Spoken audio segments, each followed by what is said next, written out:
السلام باواز بلندتر صلوات. اللهم صل على محمد وآل محمد. اعوذ باللہ من الشیطان اللعین الرجیم. بسم اللہ الرحمن الرحیم. الحمد للہ رب العالمین والصلاة والسلام والتحیۃ والاکرام علی سیدنا و نبینا و شفیع ذنوبنا و طبیب نفوسنا رحمت للعالمین ابی القاسم مصطفیٰ محمد.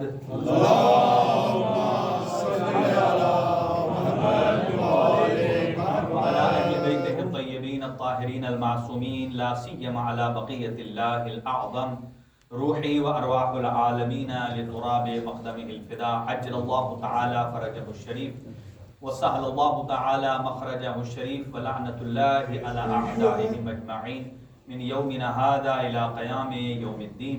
أما بعد فقد قال الله الحكيم في كتابه المتين. بسم الله الرحمن الرحيم. والله أعلم حيث يجعل رسالته. وقال الإمام علي بن موسى الرضا عليه الصلاة والسلام: الإيمان أداء الفرائض واجتناب المحارم، والایمان معرفت بالقلب واقرار باللسان وعمل بالارکان. صدق امام علی بن موسیٰ الرضا علیہ الصلاۃ والسلام. اللهم صل على محمد وآل محمد. اللہ تعالیٰ کی ذات اس مبارک جشن کے صدقے میں حاضرین کی حوائج شرف پوری فرمائے. جو مریض مومنین ہیں ان کو شفا عطا فرمائے. خاص طور سے ذوالفقار موسیٰ صاحب کو اور جملہ اور مومنین عابد کاظمی صاحب کو شفاء کلی نصیب فرمائے. ابرار کاظمی صاحب اور آپ کی اہلیہ کو بھی شفاء کلی نصیب فرمائے. اور اسی طرح ایک بچہ ہے جو کہ بہت سارے دنوں سے لاپتہ ہے. اللہ تعالیٰ کی ذات جلد از جلد انہیں بازیاب فرمائے. ان کے والدین کے دلوں میں خوشیاں داخل فرمائے. اور پروردگار جتنے دوست احباب مومنین مومنات تشریف فرما ہیں سب کے گھروں پر اپنی رحمتیں اور برکتیں نازل فرمائے. امام علی ابن موسیٰ رضا علیہ السلام کی بار بار زیارات نصیب فرما. حجت خدا کے ظہور میں تعجیل فرما اور اس ادارے کو دن دگنی رات چگنی ترقی عنایت فرما. اور پروردگار اس دنیا کو ظلم اور بربریت سے پاک فرما اور عدل و انصاف کا قیام فرما. حجت خدا امام زمان کے ظہور میں باواز بلند صلوات پڑھو.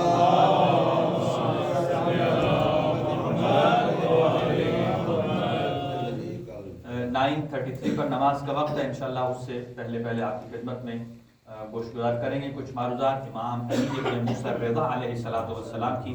ابھی آپ نے سنا بڑی خوبصورت آواز میں ہمارے منقبت خانوں نے اپنا نذرانہ عقیدت پیش کیا ہے.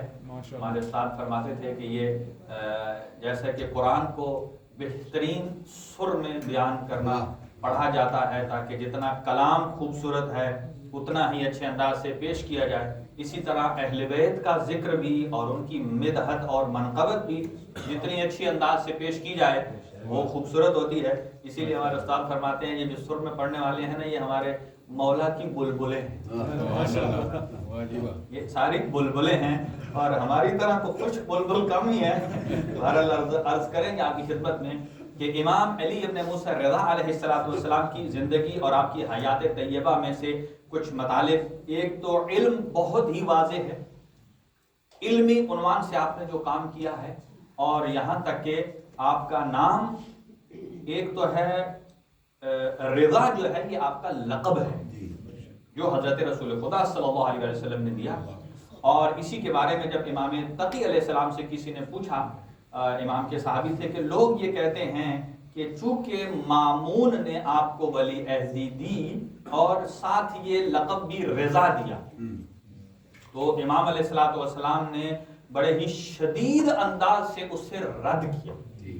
دیکھیں کہ جس انداز سے امام رد کر رہے ہیں اس کا مطلب یہ ہے کہ اس کے پیچھے شر بھی بہت بڑا ہے. فرمایا لا واللہ، اللہ کی قسم ایسا نہیں ہے. یہ مامون نے لقب نہیں دیا. فرمایا کہ ان اللہ تعالی عز و جل، اللہ سبحانہ و تعالی نے میرے بابا کو لقب رضا عطا کیا. اور پھر فرماتے ہیں انہو رضن للہ فی السماء وانہو رضن للرسول اللہ فی الارض. ان کو رضا اس لیے کہا گیا ہے کہ آسمانوں میں اگر کوئی اللہ کی رضایت پر فخر کرتا ہے تو علی ابن موسیٰ رضا پر، اور زمینوں پر اگر کوئی رضا اور راضی ہے رسول خدا صلی اللہ علیہ وآلہ وسلم کی رسالت پر تو علی ابن موسیٰ رضا علیہ السلام ہے۔ تو امام کا جو لقب ہے وہ رضا عطا ہوا ہے، اور اس کے بھی کئی معنی ہیں۔ اسی سے لفظ ہمارے ہاں تو رضا پڑھا جاتا ہے اردو میں، اصل میں عربی میں زیر کے ساتھ ہے رضا، یہ مصدر ہے، اسی سے رضوان ہے، اسی سے راضیہ ہے، اسی سے مرضیہ ہے۔ تو رضا امام کے ایک صحابی تھے، بزنتی نام ہے ان کا، اور وہ ایک مرتبہ امام کے پاس آتا ہے اور تاخیر ہو گئی، واپس جانے میں اندھیرا چھا گیا، امام نے کہا ادھر اسٹے کر لو، مولا اس سے بڑی تو بات نہیں ہے کچھ۔ تو امام نے اسے رکنے کے لیے، لیٹنے کے لیے اپنا بستر عنایت فرمایا۔ یعنی کیا کمال ہے بزنتی کا کہ امام علی ابن موسیٰ رضا اپنی مسند جس پہ آپ سوتے تھے، اپنا تقیہ، اپنا لحاف، کہا آؤ آج رات اس پر بسر کرو۔ اندازہ لگائیے، ہمیں سن کر اتنا لطف آ رہا ہے، تو بزنتی کو تو اس بستر پر پتہ نہیں وہ رات سویا بھی ہے یا نہیں سویا، بہرحال اس بستر کو جگہ جگہ سے چومنا شروع کر دیا، جہاں جو سرانہ مبارک تھا، جہاں امام سر رکھتے تھے، اس کو سینے سے لگا کر چومنے لگا، اور جیسے ہی اس بستر کے اوپر آ کر بیٹھا نا تو دل میں اس کے خیال آیا، کہا یعنی اڑنے لگا، تو کہتے ہیں من مثلی، یاد ہے ایک جملہ فطرس نے کہا تھا، اور یہ جملہ بزنتی کہتے ہیں، کہا کوئی ہے مجھ جیسا کہ جو آج اس بستر پر بیٹھا ہے کہ جو علی ابن موسیٰ رضا کا بستر ہے۔ اور ادھر دوسرے کمرے سے امام علی ابن موسیٰ رضا علیہ السلام نے فرمایا بزنتی آہاں ایسا غرور نہ کرنا، من مثلی نہ کہنا۔ تو آگے سے چونکہ امام کا چاہنے والا بھی بڑا ہی محبوب تھا، اور کہتا آقا ٹھیک ہے آپ نے منع فرمایا ہے، اس دنیا میں تو میں من مثلی نہیں کہتا، لیکن جب میں قبر میں اتروں گا تو میں فرشتوں کو ضرور کہوں گا ذرا مجھ سے بات کرتے ہوئے لحاظ کرنا، میں وہی ہوں جو علی ابن موسیٰ رضا کے بستر پر سو گا۔ کیا کمال ہے، کتنی بڑی فضیلت ہے۔ تو وہ بزنتی ہی یہ روایت کرتے ہیں کہ امام علیہ السلام کو جب رضا کا لقب ملا ہے تو یہ رسول خدا صلی اللہ علیہ وسلم نے عطا فرمایا ہے۔ آپ کا لقب، آپ کا نام علی ہے، اور آپ کا ایک اور لقب ہے، وہ ہے قرۃ عین المومنین، مومنین کی آنکھوں کی ٹھنڈک، علی ابن موسیٰ رضا۔ دوسرا آپ کا ایک لقب ہے غیظ الملحدین، یعنی جتنے ملحد ہیں، ایتھسٹ ہیں، ان کے لیے اگر غضب خدا بن کر کوئی آیا ہے تو علی ابن موسیٰ رضا ہے۔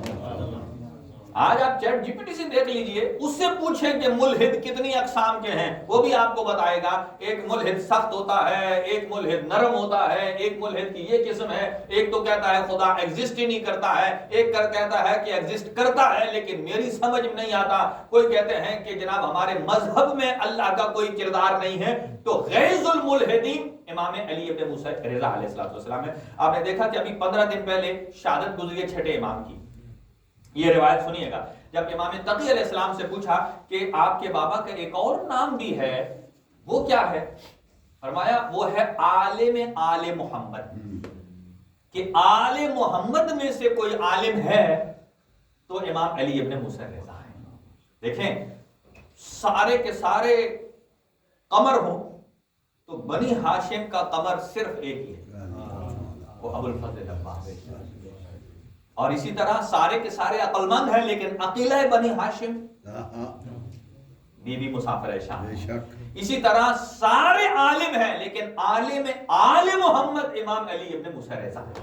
تو امام محمد تقی علیہ السلام فرماتے ہیں کہ جب ہمارے دادا کی شہادت ہوئی، یعنی پردادا بنتے ہیں چھٹے امام کی 10-15 دن پہلے، تو کہا جب ان کی شہادت ہو رہی تھی تو انہوں نے ایک حسرت کا اظہار کیا، اور وہ حسرت کیا تھی؟ فرمایا اے اللہ کاش تو مجھے اتنی مہلت دیتا کہ میں عالم آل محمد کی زیارت کر کے اس دنیا سے جاتا۔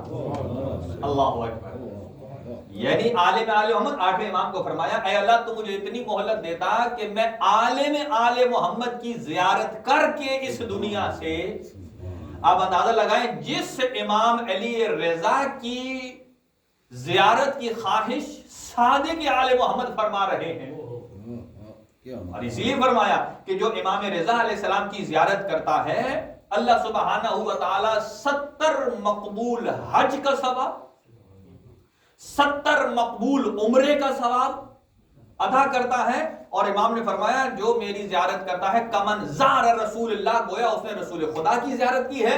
اور 8ویں امام فرماتے ہیں جو میری زیارت کو آئے گا خراسان میں، صرف میں ہی نہیں میرے آباء و اجداد بھی محشر کے میدان میں اس کی شفاعت فرمائیں گے، شفاعت فرمائیں گے. دیکھیے اللہ تعالیٰ کی ذات بار بار زیارت نصیب فرمائے. ایک اور روایت اور زیارت کے بارے میں سن لیجئے.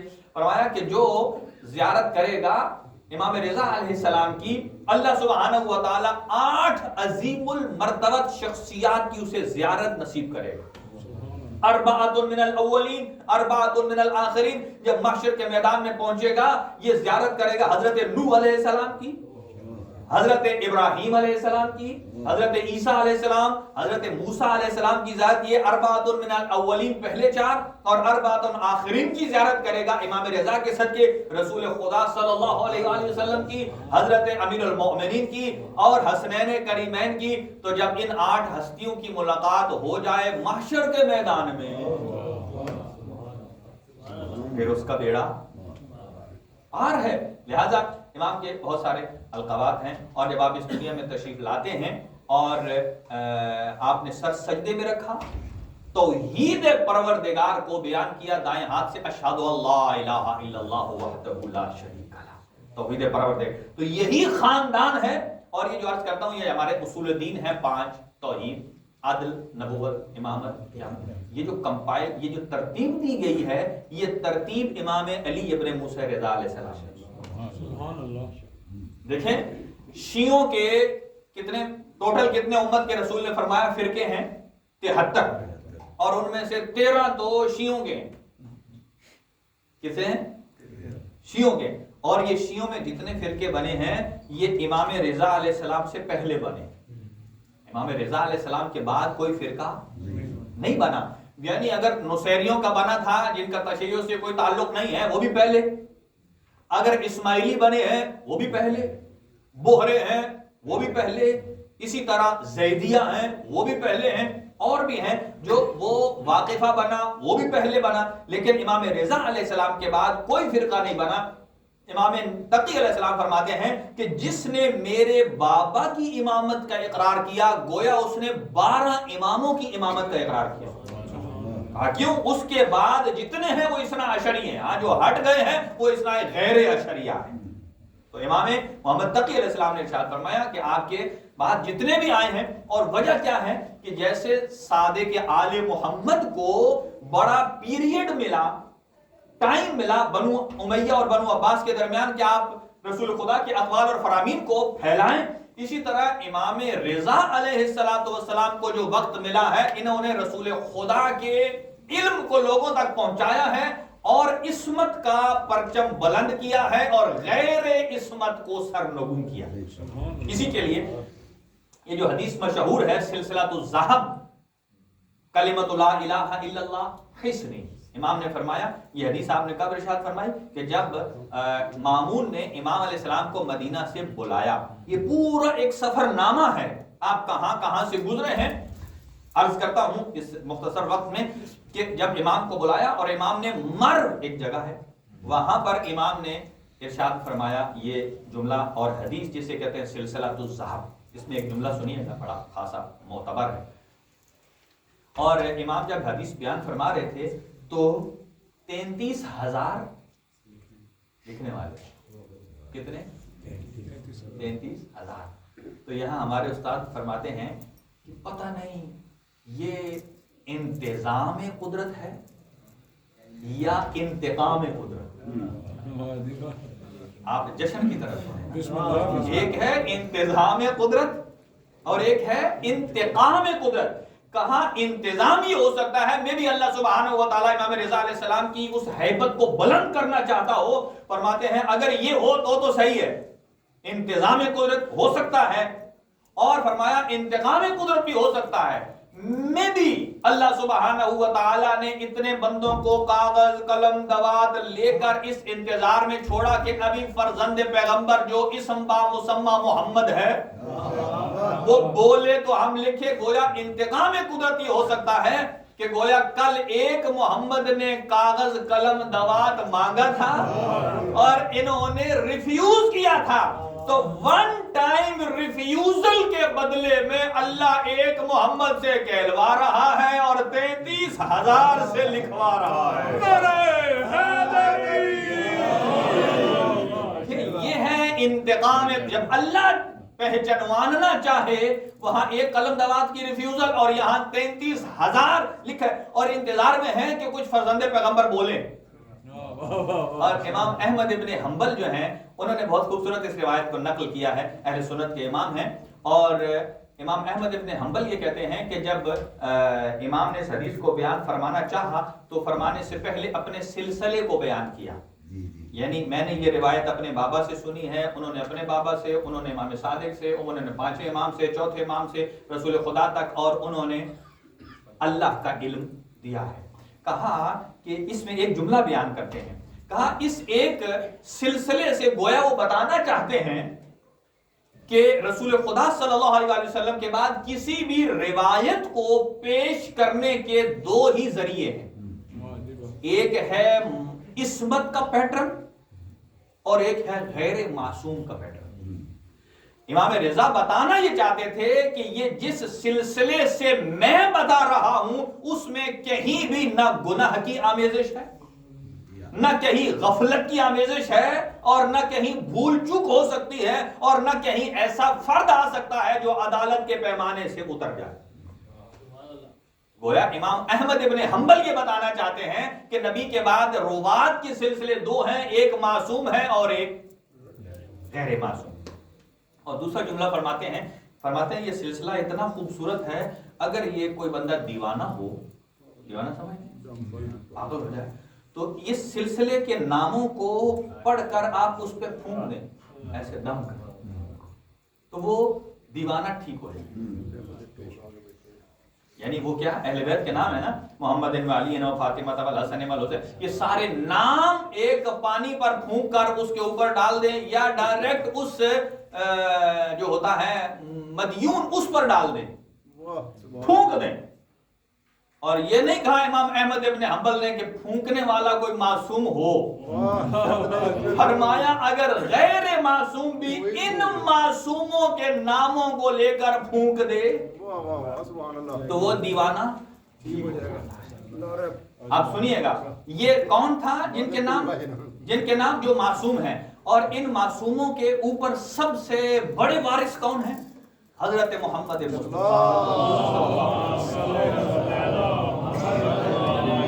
علامہ ذیشان جوادی صاحب کا جملہ ہے, وہ فرماتے ہیں کہ احمد ابن حنبل کہتے ہیں کہ ان معصوم ہستیوں کے نام پڑھ کر دیوانے پر پھونکا جائے تو وہ ٹھیک ہو جاتے ہیں. تو اس پورے عصمت کے سلسلے کے جو مورے سے اعلیٰ ہیں, مورے سے اعلیٰ کون ہوتے ہیں؟ جو سب سے بڑی کڑی ہے وہ ہے احمد محمد مصطفیٰ صلی اللہ علیہ وآلہ وسلم کی ذات. فرمایا اگر ان ہستیوں کا نام لے کر دیوانے پر پھونکا جائے تو وہ ٹھیک ہو جاتا ہے, اور اگر کوئی مورے سے اعلیٰ پر ہذیان کی تہمت لگائے, فرمایا وہ خود اسی مدیون میں مبتلا تو ہو سکتا ہے لیکن سمجھدار نہیں ہو سکتا. اگلا جملہ پھر کہا کہ جب امام نے اس حدیث کو بیان فرمانا چاہا اس سلسلے کے بعد, اب سارے سن رہے تھے, تو امام نے 2 یا 3 حصوں میں بیان فرمایا. پہلے یہ کہا کلمۃ لا الہ الا اللہ حصے.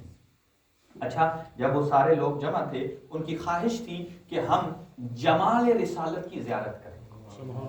امام اماری کے اندر تھے اور آگے سے پردہ بند تھا. امام پردے کو ہٹاتے, پردے کو جب ہٹایا تو سر مبارک باہر آیا, لوگوں نے زیارت کی, اور سب کی خواہش تھی کہ جمال رسالت کا مطلب کیا ہے کہ رسول پاک صلی اللہ علیہ وسلم کے چہرے مبارک کے جمال کی زیارت. اس کا مطلب یہ ہے 8ویں امام کے زمانے میں بڑے بڑے خلفاء موجود تھے. اس کا مطلب یہ ہے خلفاء کے چہرے کو دیکھنے سے جمال رسالت کا ثواب نہیں ملتا. جمال رسالت کا ثواب تب ہی ملتا ہے کہ جب فرزند پیغمبر کے چہرے کو دیکھتا ہے، ایک بات۔ اور دوسرا، پھر ان لوگوں نے خواہش کی اب ہم نے چہرے رسالت کی زیارت کر لی ہے، اب ہم زبان رسالت کی کوئی جھلک بھی سننا چاہتے ہیں۔ اب سوال یہ ہے، اس زمانے میں یہ سارے ائمہ اربعہ موجود تھے، امام احمد، امام حنبل، امام شافعی، امام اعظم، سارے گزر چکے تھے یا موجود تھے۔ اس زمانے میں جب موجود تھے، کسی نے یہ نہیں کہا یا انہوں نے نہیں کہا کہ رسول کی حدیث سننی ہے تو ہم سے سن لو، انہوں نے کہا ہم نے فرزند پیغمبر کی زبان سے سننی۔ اس لیے ہم صرف وہ حدیث کے الفاظ نہیں سننا چاہتے، ہم لہجہ رسالت بھی سننا چاہتے ہیں۔ وہ لہجہ رسالت اسی کے پاس ہو سکتا ہے کہ جو علم رسالت کا وارث ہوگا۔ آپ نے اس حدیث کو بیان فرمایا، کلمۃ لا الہ الا اللہ حسنی، یہ لا الہ الا اللہ میرا قلعہ ہے۔ سنیے گا، اس پر ایک قیمتی نقطہ ہے کہ لا الہ الا اللہ میرا قلعہ ہے، اور من داخل فی حسنی، جو اس قلعے میں داخل ہو گیا، آمن من عذابی، یہ حدیث قدسی ہے، کہا اللہ نے کہ وہ میرے عذاب سے بچ گیا، بشرطہا بشروطہا، کچھ شرائط ہیں اس کی، انا من شروطہا، کہ ان شرائط میں سے ایک شرط توحید میں علی ابن موسیٰ رضا۔ سوال یہ ہے، یہ ترتیب جو کمپائل کی ہے یہ بھی امام علی رضا علیہ السلام نے کی ہے، توحید کا اور امام رضا کی رضایت اور امامت کا کیا تعلق ہے؟ کیسے توحید قلعہ ہے اور توحید پر اعتبار تب ہے کہ جب امامت علی ابن موسیٰ رضا پر انسان قائم ہو۔ دیکھیں، حضرت آدم علیہ السلام سے لے کر پیغمبر خاتم تک تا قیامت تک کلمہ توحید کیا ہے؟ ایک ہی ہے، اور وہ کیا ہے؟ لا الہ الا اللہ۔ اب کلمہ توحید لا الہ الا اللہ ہے، لیکن کلمہ توحید ہم تک کس نے پہنچا؟ اللہ نے ڈائریکٹ دیا؟ نہیں، اپنے نمائندوں کے ذریعے دیا، اور وہ کتنے ہیں؟ 1 لاکھ۔ انہیں کہا جاتا ہے رہبریت۔ یہ رہبر ہیں من جانب اللہ، کس کی طرف سے؟ یعنی توحید کی طرف سے نمائندہ بن کے آتے ہیں، ہمیں احکامات الہیہ کو بتاتے ہیں۔ اس کا مطلب یہ ہے کہ لا الہ الا اللہ تک وہی پہنچ سکتا ہے کہ جو 1,24,000 رہبران پروردگار پر اعتقاد رکھتا ہے۔ رہبران پروردگار پر اعتقاد کے بغیر لا الہ الا اللہ اللہ بھی قبول نہیں کرتا، اور رہبران پروردگار 1,24,000 انبیاء ہیں، اور اس کے بعد بھی رہبریت کا سلسلہ ہے، اور وہ کیا ہے؟ 12 امام۔ اور اسی لیے فرمایا اطیعوا اللہ و اطیعوا الرسول و اولی الامر منکم، اس میں تینوں سلسلے ہیں۔ اطیعوا اللہ سے مراد اطاعت توحید ہے، لیکن اطاعت توحید الفاظ میں ہو سکتی ہے، پریکٹیکلی نہیں ہو سکتی۔ اللہ نے تو نماز پڑھ کے دکھانی نہیں ہے، تو پریکٹیکلی اگر توحید کو کسی نے فالو کرنا ہے تو جب تک رسول کی رسالت پر عمل نہیں کرے گا تب تک توحید پریکٹیکل نہیں آئے گی۔ یعنی احکامات الہیہ اور پاک پیغمبر کے بعد اگر احکامات الہیہ کو اگر کسی نے پریکٹیکل دکھانا ہے تو وہ امامت کے بغیر نہیں ہو سکتے۔ تو امام رضا علیہ السلام فرماتے ہیں یہی رہبریت، اسلام میں رہبریت کیوں مہم ہے؟ اس لیے کہ رہبریت وہ چابی ہے کہ جس کے ذریعے ہم توحید تک پہنچ سکتے ہیں۔ یعنی رہبریت، امامت، ولایت، یہ اس چابی کا نام ہے کہ جس کے ذریعے ہم توحید تک پہنچ سکتے ہیں۔ تو امام رضا علیہ السلام نے ارشاد فرمایا کہ انا من شروطہا، میں علی ابن موسیٰ رضا اس نبی کے جانشینوں میں سے 8واں امام ہوں، اور میری امامت کی شرط لازمی ہے۔ تو یہاں کنکلوژن ایک جملے میں کہ جب انسان نبی کے 8ویں جانشین کی امامت کے اقرار کے بغیر توحید تک نہیں پہنچ سکتا، جب بقول اس جملے کے بشرطہا و شروطہا و انا من شروطہا، جب نبی پاک کے 8ویں جانشین کی امامت کے اقرار کے بغیر توحید تک نہیں پہنچ سکتا، تو سوال ہے کہ کوئی پہلے کا انکار کر کے توحید تک کیسے پہنچ سکتا؟ ٹھیک ہے. اچھا یہاں سے گزرے اور جن جن مقامات سے گزرے جلدی جلدی 2 4 جملے سنے اور پھر آخر میں سیرت کا جملہ کہ امام جب وہاں پہنچے قم میں اس راستے سے آئے, قم میں مجلس امام حسین کا انعقاد کیا اور اس کے بعد وہاں سے گئے نیشا پور میں مجوسی تھے, مجوسی بھی اہل کتاب ہیں اور یہ کون ہے جو کون سی کتاب تورات زبور اہل زبور ہے مجوسی. اور جب یہ وہاں گئے یہ پتھر پر مردے جلاتے تھے اور سب ان کے عقائد تبدیل ہو چکے تھے. امام رضا علیہ السلام وہاں پہنچے تو کہا یہ کیوں کرتے ہو؟ کہا اس لیے کہ یہ ہمارے مذہب میں. بہرحال انہوں نے جو اپنے دلائل دیے, امام نے فرمایا اس پتھر کو پاک کرو. صاف کیا, امام اس پتھر کے اوپر کھڑے ہوئے, جیسے ہی کھڑے ہوئے تو پاؤں کے نشان بنے, جیسا کہ آج روڑی شریف میں بھی ہے. ظاہر جب مولا کے قدم ہے تو وہاں روڑی شریف بھی ہے نا, روڑی ہے یہ کیا ہے, قدم گاہ ہے مولا, ہاں سکھ ہے. تو وہاں کے بارے میں بھی روایت ہے وہاں کو مولا علی سرکار گئے نہیں تھے, یہ کسی زمانے میں ایران کے کسی بادشاہ نے وہ پتھر گفٹ کیا تھا جس کے اوپر مولا کے قدم تھے. ٹھیک ہے, تو وہ بہرحال قدم تو پتھر تو مبارک ہے ہی ہے, تو اس پر قدم لگے تو انہوں نے امام علی ابن موسیٰ رضا علیہ السلام کے ہاتھوں کو پیروں کو چومنا شروع کر دیا, یہاں تک کہ انہوں نے کہنا شروع کر دیا کہ اگر حضرت داؤد کے بعد کوئی تھا تو ہمارا آپ ہی ہے. یا اب الفاظ ایسے چناؤ شروع کر دیا الفاظ کا کہ جو حد سے بڑھا دیا. امام نے فرمایا دیکھو یہ کیا ہیں, نشانات ہیں. کہا جس کے نشان پیروں کے بن جائیں وہ خالق نہیں ہوتا. تو مجھے جو کہہ رہے ہیں یہ جملہ یہ غلط ہے. خالق وہی ہے جس کے پیروں کے نشان بن جائے, وہ مخلوق ہے. اور پھر آپ نے فرمایا مجھے وضو کرنا ہے, کہا پانی دور سے آتا ہے. امام نے اپنی ایڑی کو رگڑا, پانی کا چشمہ جاری ہو, جو آج بھی نیشا پور میں جاری ہے, لوگ لے کر آتے ہیں اس کو پیتے ہیں. اچھا یہاں سنیے گا 2 جملے خوبصورت. امام نے گویا کہ پتھر کے اوپر پیروں کے نشان بنا کر بھی ایک چیز ثابت کی جس سے مقام میں اضافہ ہوا, لوگوں کی عقیدت میں اضافہ ہوا. اور دوسرا پانی موجود نہیں تھا, ایڑی رگڑی پانی نکل آیا جو آج تک جاری ہے. گویا امام نے بتا دیا ہے کہ اس وقت خلیفہ رسول بہت سارے ہیں, لیکن اگر انبیاء کی میراث کا کوئی وارث ہے تو میں علی ابن موسیٰ رضا ہوں. پتھر پر پیروں کے نشانوں سے پتا چلا میں ابراہیم کا وارث ہوں. ایڑی رگڑ کر چشمہ نکالا کہ میں اسماعیل ذبیح اللہ کا وارث ہوں. وہاں سے نکلے مرو پہنچے, وہاں بہت سارے آپ نے جملہ, لیکن میں جلدی ایک جملے آپ کو عرض کروں کہ لیکن جیسے ہی وہاں پہنچے ہیں تو وہاں جو امام کا آخری مناظرہ ہوا جس کی وجہ سے مامون کو رسوائی ہوئی اور اس نے امام علیہ السلام کو زہر دیا. دیکھیں علم امام کہاں تک راسخ ہے کہ امام علی ابن موسیٰ رضا علیہ السلام کو کئی اس نے علمی مقابلے کیے, کیونکہ چاہتے یہ تھے کہ امام کو علمی طور پر شکست دی جائے تاکہ, اور یہاں تک روایات میں ہے کہ امام جتنا عرصہ 2 سال امام ولی عہد رہے ہیں, اس میں 2 عیدیں آئی ہیں جو اس دورانیے میں عید الفطر کی بات ہو.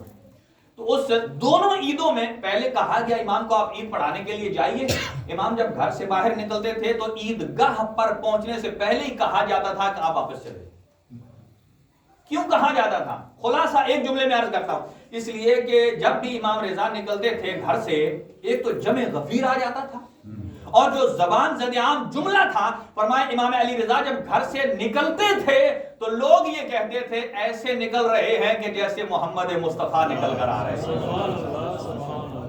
جب اس چیز کو دیکھتے تھے اور اجتہام بڑھ جاتا تھا تو مامون امام کو پھر نہیں دیتا تھا کہ کہیں ان کی مقبولیت میں اضافہ نہ ہو جائے, لہذا امام کو عید نہیں پڑھانے دی گئی. اور ایک مرتبہ جب دیکھا امام کی, جب اس نے اس پر بھی ہے کہ امام نے کیسے ولی عہدی قبول کی, یہاں پھر کئی غلط قسم کے پھیلائے جاتے ہیں عقائد. یہ عقائد نہیں ہے, یہ در حقیقت مکتب اہل بیت پر ایک زبردست قسم کی چوٹ ہے. ایک کہا جاتا ہے کہ مامون شیعہ تھا, یہ غلط پراپیگنڈا ہے. دوسرا کہ وہ مولا علی کو اپنا امام مانتا تھا, یہ غلط پراپیگنڈا ہے. تیسرا کہ اس نے قرآن میں ایک بحث کا آغاز کر دیا کہ قرآن اللہ کی مخلوق ہے، قدیم نہیں ہے.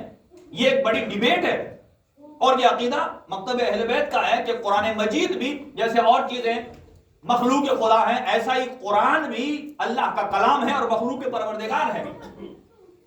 اور اس نے اس ڈیبیٹ کو چھیڑ دیا. اس نے کوئی اس لیے نہیں اس ڈیبیٹ کو چھیڑا کہ یہ شیعوں کی حمایت میں تھا، نہیں، یا امام کو اس نے جو ولی عہدی پر دیا. ایک دن کہتا ہے بڑے جوبر میں آ کر، اے علی بن موسیٰ رضا، میرا دل چاہتا ہے کہ میں اپنے آپ کو ولی عہدی سے اتار دوں، میں خلافت سے اتار دوں، یہ لباس خلافت آپ کو پہنا دوں. امام نے آگے سے جواب دیا، دیکھو مجھے اتنا بتاؤ کہ اگر تجھے یہ لباس خلافت اللہ نے پہنایا ہے، اگر یہ لباس خلافت اللہ نے تجھے پہنایا ہے اور تو ہی اس کا اگر حقدار ہے، تو پھر جب اللہ نے تجھے پہنایا تو تجھے حق نہیں ہے کہ اللہ کا پہنایا ہوا خلافت کا لباس تو اتار کر کسی اور کو دے دے. کہا یہ کسی حق نے دیا. اور اگر یہ اللہ نے تجھے نہیں پہنایا اور تیرا حق نہیں تھا اور نہیں ہے، تو پھر تجھ پر یہ جائز ہی نہیں ہے، جو تیری چیز ہی نہیں ہے، جو تیری چیز ہی نہیں ہے وہ تو کہے کہ میں آپ کو دینا چاہتا ہوں. یہ تو ایسا ہو گیا کہ کوئی بندہ یہاں ایک آدمی کا موبائل چھین کر دوسرے کو کہے یہ لے تجھے گفٹ ہے جی. وہ کہے گا جب تجھے تیرا ہے ہی نہیں تو کیسے عطا کر رہا ہے. تو بہرحال وہ غضبناک ہوا. تو مامون قطعاً شیعہ نہیں تھا، مجھے یہ بتائیے، اور امام کا چاہنے والا بھی نہیں تھا. جو خلافت کے لیے اپنے سگے بھائی کو مار دے، جو خلافت کے لیے اپنے سگے بھائی امین کو ختم کر دے، وہ وہی خلافت امام رضا کو دے گا؟ قطعاً نہیں دے گا. اس کی کئی وجوہات تھیں. وہ چاہتا، جیسے بنی عباس کی حکومت آئی چھٹے امام کے زمانے میں، انہوں نے جو نعرہ بلند کیا، نعرہ یہ تھا کہ بنی امیہ نے بڑا ظلم کیا آل محمد پر، ہم آل محمد کا دفاع کریں گے. اس نعرے سے حکومت میں آئے. جب حکومت میں آئے تو سب کچھ ختم.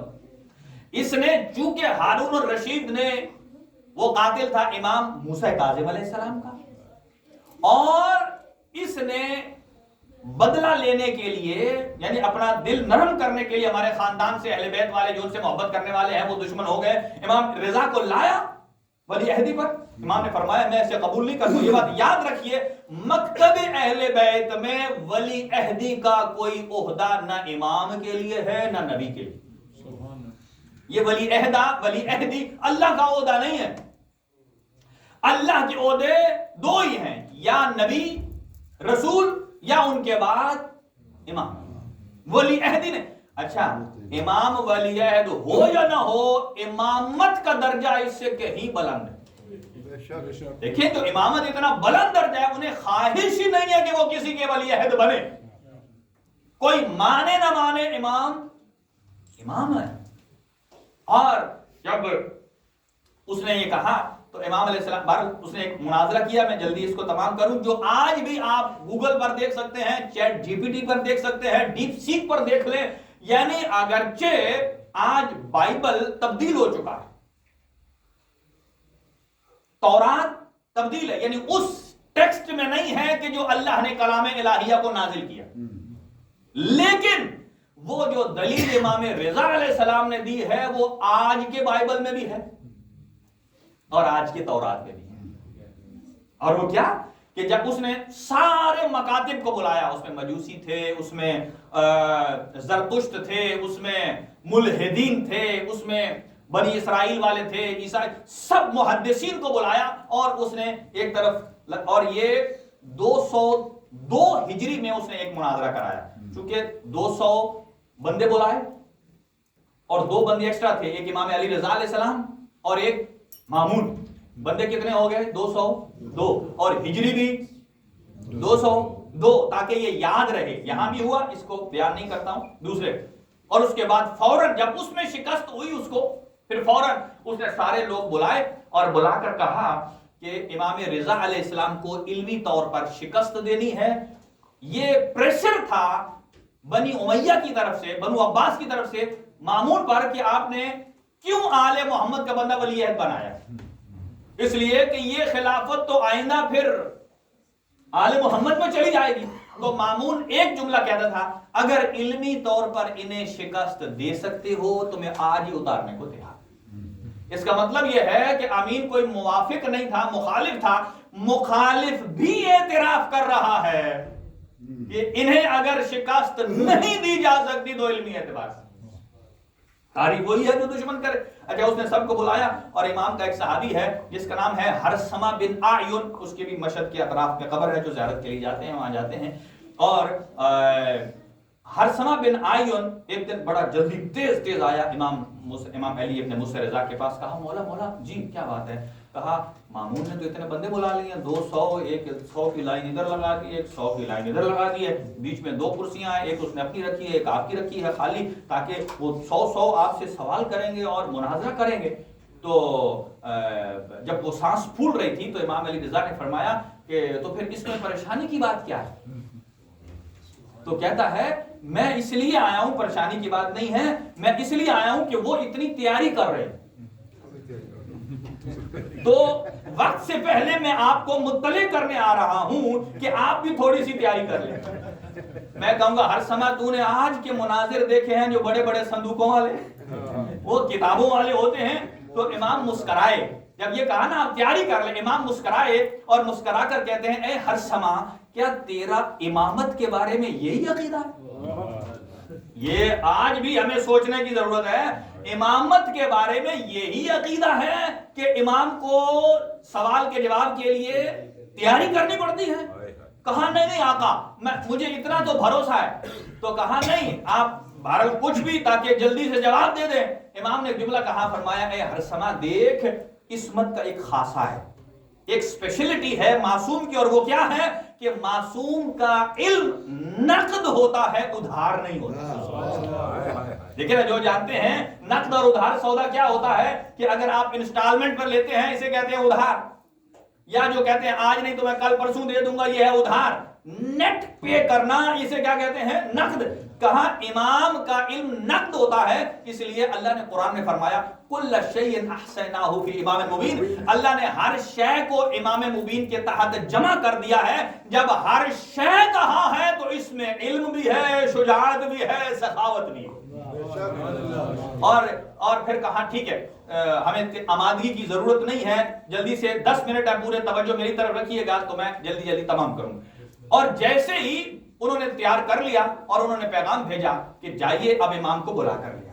لیکن انہوں نے پہلے ایک میٹنگ کی، انہوں نے کہا امام علی رضا آئیں گے، ہم نے چونکہ رسوا کرنا ہے علیہ باللہ. ایک تو یہ ہے کہ کوئی احترام کے لیے اٹھے نہیں، دوسرا کوئی آدمی دروازے کے پردے نہ ہٹائے، کوئی آدمی دروازے کو نہ کھولے.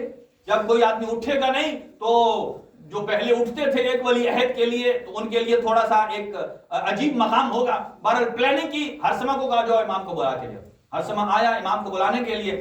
حضرت نے فرمایا تو ذرا گھر سے باہر ادھر دروازے کے باہر کھڑا رہے، میں ذرا تیار ہو تیاری کر لوں. ہرسمہ کہتا ہے مولا تھوڑی دیر پہلے تو آپ نے کہا تھا ہمیں تیاری کی ضرورت نہیں ہے، ابھی کہا تیار ہو تو کہا تو باہر رہا ہے. امام نے اسے باہر کھڑا کیا اور امام نے کیا کیا؟ امام نے ابا وہ زیب تن کی جو رسول خدا کی تھی، کبا وہ زیب تن کی جو رسول خدا کی تھی، امامہ رسول خدا صلی اللہ علیہ وآلہ وسلم والا پہنا، اور عصا بھی رسول خدا والی اٹھائی، نالین بھی رسول خدا والے اٹھائے، اور ایسے بن کے باہر نکلے. بلکہ یوں کہوں کہ امام نے عصا دائیں ہاتھ میں نہیں بائیں ہاتھ میں عصا اٹھایا، دائیں ہاتھ میں تسبیح فاطمہ الزہرا اٹھائی. گویا امام اس انداز سے باہر نکلے جیسے محمد مصطفیٰ اپنے حجرے سے باہر نکلتے تھے. گویا تسبیح اور عصا میں اتنا فرق ضرور ہوگا، تسبیح دلالت کرتی ہے کہ یہ تولا ہے اور تبرہ کا عصا بھی ساتھ میں لیا، گھر سے باہر نکلے. جیسے ہی اس کے حرم اس کے دربار میں پہنچنا چاہتے تھے ان کی پلاننگ فیل ہو گئی. انہوں نے کہا کوئی اٹھے نہیں، کوئی پردے نہ ہٹائے، کوئی دروازہ نہ کھولے.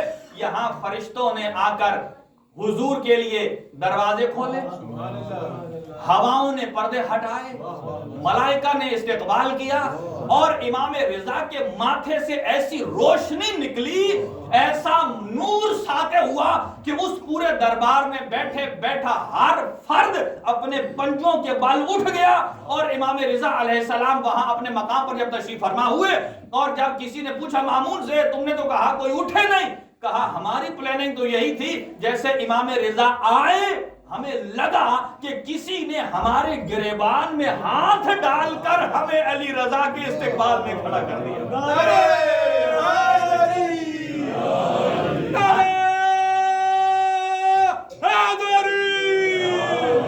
اب جلدی جیسے ہی امام وہاں پہنچے اب سوالات شروع ہو گئے۔ اب امام نے انہوں نے کہا یہ اب ان کی طرف سے تھا کہ آپ پوچھیں یا ہم۔ اب دو اصطلاحیں سنیں جلدی جلدی 6-7 منٹ ہیں۔ جاسلیک کہتے ہیں کہ جو ہمارے بھائیوں کا بھی پوپ مقرر ہوا ہے نا جو بڑا ہوتا ہے اسے کہتے ہیں عربی میں جاسلیک، اور ایک ہوتا ہے رأس الجالوت، یہ کہتے ہیں جو بنی اسرائیل والوں کا ہے ان میں سے جو بڑا ہوتا ہے، سمجھتے ہیں نا، تو ان میں جو بڑا اسے کہتے ہیں رأس الجالوت۔ ان کا رأس الجالوت بھی بیٹھا تھا یعنی بڑا عالم، اور ایک جاسلیک بھی تھا، اور انہوں نے کہا کہ کیا کرے، کہاں سے شروع کرے؟ تو انہوں نے کہا کہ اگر یہاں سے ایک ایک بندہ اگر سوال کرے تو 200 بندے ہیں۔ توجہ میری طرف رکھیے گا جلدی سے چونکہ ٹائم کم ہے، تو 200 سوال تو یکمشت ہو نہیں سکتے۔ تو بہرحال جو راس الجالوت تھا اس نے مامون کے کان میں ایک جملہ کہا یہ تو ہے عربی زبان، توجہ، یہ تو ہیں عربی زبان والے اور ہماری زبان تو ہے عبرانی، ہمیں ڈیالوگ کے لیے بیچ میں ٹرانسلیٹر بیٹھانا پڑے گا جو ترجمہ کر کے دے۔ اور یہ بات امام علی ابن موسیٰ رضا کے کان میں پڑی۔ امام نے مامون سے خطاب نہیں کیا، ڈائریکٹ راس الجالوت سے کہتے ہیں دیکھ اگر تجھے عربی نہیں آتی تو تو اپنی کمزوری کا اعتراف کر، لیکن اپنی کمزوری کو ہم سے منسوب نہ کر۔ امام نے جب یہ جملے عبرانی میں کہے وہ حیران ہوا کہ آپ کو عبرانی زبان آتی ہے؟ امام نے فرمایا میں ہوں حجت خدا، تو ہے میرا محجوج، الامام عالم بجمیع لغت من لغات دنیا۔ امام وہ ہوتا ہے جو دنیا کی ہر لغت سے آشنا ہو۔ میں ہوں امام، میں امام ہی نہیں ہو سکتا کہ جب تک میں محجوج کی زبان کو نہ سمجھوں۔ کہاں میں امام ہوں، حجت خدا ہوں۔ لہذا بہرحال وہ حیران ہوا۔ جلدی سے جملے سنیے گا، دو، پہلے ایک سوال تھا عیسائی کا اور ایک تھا راس الجالوت کا، جلدی جلدی سنیے گا۔ جاسلیک نے ایک سوال کیا، اس نے کہا کہ دیکھیے آپ اور ہم حضرت عیسیٰ کو مانتے ہیں، جلدی سے بسم اللہ بسم اللہ، حضرت عیسیٰ کو مانتے ہیں۔ کہا آپ حضرت عیسیٰ کو مانتے ہیں؟ کہا جی ہاں۔ امام علی رضا نے فرمایا میں مانتا ہوں حضرت عیسیٰ اللہ کے نبی ہیں، صاحب شریعت ہے۔ اس نے کہا چلو بات ختم ہو گئی، اس لیے آپ کے نبی کو میں نہیں مانتا، تو جو کمبائن ہے اس کو مان لیتے ہیں، دوسرے کو چھوڑ دیتے ہیں۔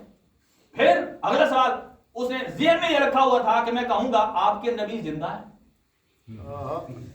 اگر وہ زندہ ہیں وہ کہیں گے نہیں، میں کہوں گا کہ جو زندہ ہیں انہیں مان لیتے ہیں۔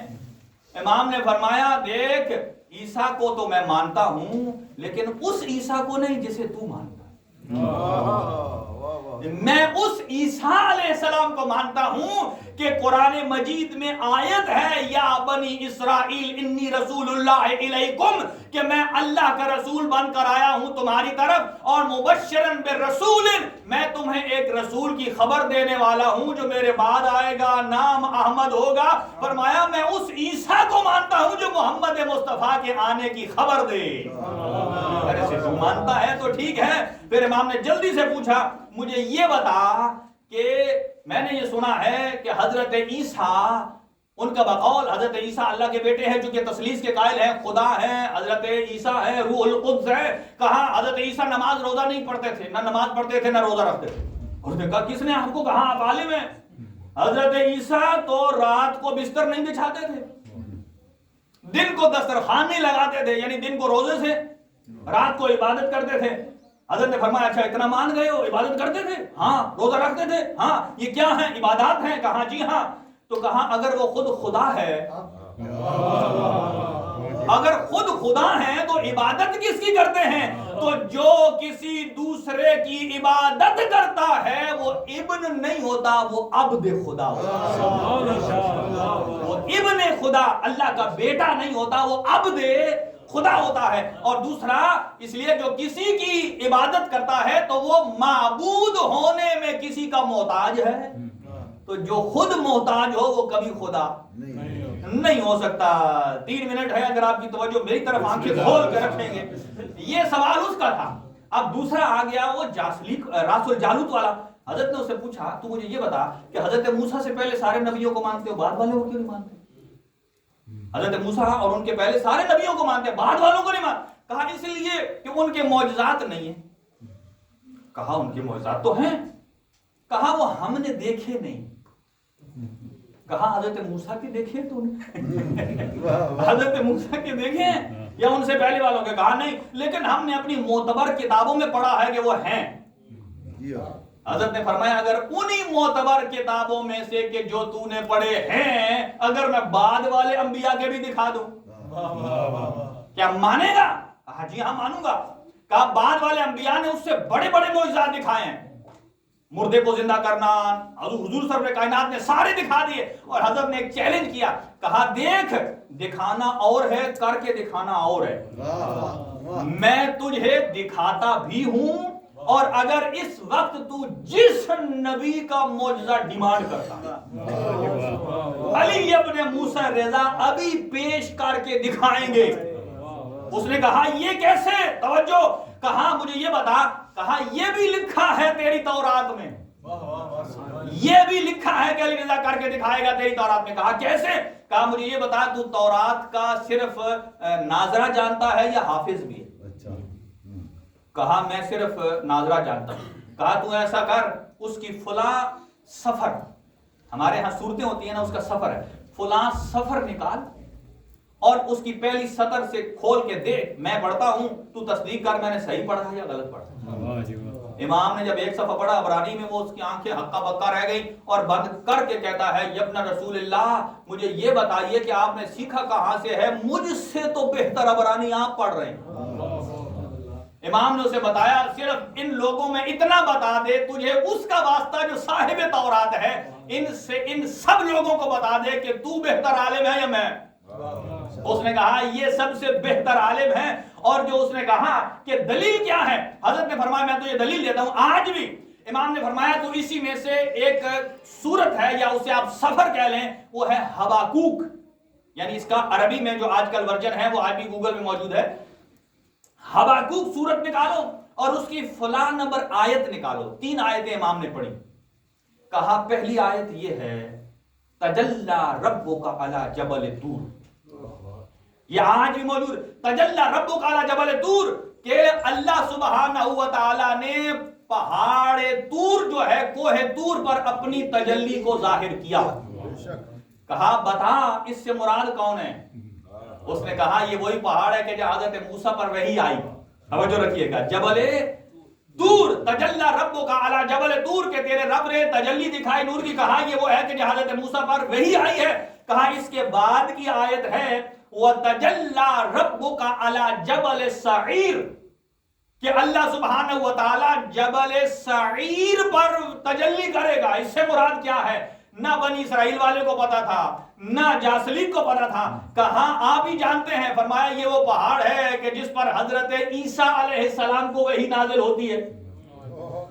اور فرمایا اسی کے بعد کی ایک آیت ہے وہ ہے تجلی ربک علی جبل فاران، کہ تمہارا رب اپنی تجلی کو جبل فاران پر نازل کرے گا یا تجلی کرے گا۔ فرمایا جبل فاران کہاں ہے؟ کہا یہ مکہ میں ایک ہی سلسلہ ہے جو فاران کا، اسی فاران میں ایک غار ہے جس کا نام ہے غار ہرا۔ فرمایا یہ وہی غار ہے، میں تیری تورات سے پڑھ رہا ہوں، کہ جس غار میں میرے نانا پر اللہ نے پہلی وحی کو نازل کیا۔ کہا آپ کو کیسے معلوم ہے ہماری عبرانی زبان؟ امام نے فرمایا مجھے سارا معلوم ہے۔ آخری جملہ ہے، فرمایا اس آیت کے بعد کی آیت تو دیکھ لے، قرآن کی آیت کا ٹرانسلیشن یہ ہے، قرآن میں بھی سیم آیت موجود ہے، بَعَثْنَا فِيهِمْ 12 نقیبا، کہ ہم نے ان میں حضرت موسیٰ کے بعد 12 نقیب بھیجے۔ کہا جیسے موسیٰ کے 12 نقیب ہیں ایسے محمد مصطفیٰ کے 12 جان نشین ہیں۔ فرمایا آپ معجزہ کیسے کر کے دکھا سکتے ہیں؟ کہا تو نے موسیٰ کے 12 جان نشینوں کو صرف سنا ہے، اور محمد مصطفیٰ کے جو 12 جان نشین ہیں ان میں کا 8واں جان نشین میں علی موسیٰ رضا ہوں، اور میں تجھے چیلنج کر رہا ہوں آج جس نبی کا تو معجزہ چاہتا ہے علی رضا تجھے کر کے دکھائے۔ جب یہ چیلنج اس نے دیکھا قبول کیا آخر میں ایک جملہ کہتا ہے اشہد اللہ الہ الا اللہ وحدہ لا شریک لہ، میں گواہی دیتا ہوں کہ وہ وحدہ لا شریک ہے، محمد مصطفیٰ اللہ کے رسول ہے، اور پھر کہتا ہے اشہد انک وصی رسول اللہ، میں گواہی دیتا ہوں کہ آپ وصی رسول ہیں۔ دعا ہے پروردگار عالم بحق محمد و اہل بیت محمد ہمیں قرآن اور اہل بیت کے دامن سے متمسک فرما، پروردگار آسمانی کتابوں پر ایمان کی توفیق عنایت فرما، پروردگار سیرت طیبہ ائمہ خدا علیہ السلام پر عمل پیرا ہونے کی توفیق عنایت فرما، اور ہم سب کی عبادات کو قبول فرما، اور تبرک میں جن جن لوگوں نے حصہ ڈالا ہے بلکہ ظاہراً ادارے کی طرف سے اللہ تعالیٰ کی ذات ادارے کو دن دگنی رات چگنی ترقی عنایت فرمائے، ہمارے جتنے بھی انتظامیہ ہیں ممبران ہیں اللہ تعالیٰ کی ذات ہمارے سب جتنے بھی ذمہ داران ہیں سب کی توفیقات میں اضافہ فرمائے اور حجت خدا کی ظہور میں تعجیل فرمائے۔ ربنا تقبل دعا منا انک انت السمیع العلیم بجاہ محمد وآلہ الطاہرین۔